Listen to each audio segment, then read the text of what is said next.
এক দার্শনিক নৌকায় চড়ে নদী পার হচ্ছে। এমন সময় সে নৌকার মাঝিকে বলল, ভাই তুমি কি ভূগোল চেনো? তখন মাঝি বলল, জনাব, এই ভূগোল হইল ধনী মানুষের খাবার, আমরা হইলাম গরিব মানুষ।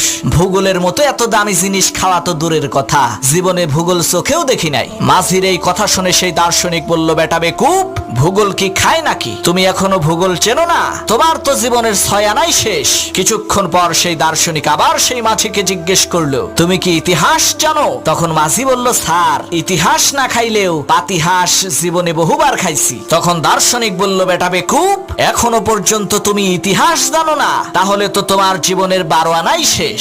এমন সময় সেই নদীর মধ্যে তুফান শুরু হয়ে গেল। মাঝি তখন দার্শনিককে বলল, স্যার, আপনি কি সাঁতার জানেন? দার্শনিক বলল, না, তা তো জানি না। তখন মাঝি বলল, স্যার, আমার জীবনের 12 আনা শেষ হইলেও 4 আনা তো বাকি আছে, আর আপনার জীবনের তো 16 আনাই শেষ। সাঁতার জানেন না? এইবার পানির মধ্যে ডুবে মরেন, আমি গেলাম।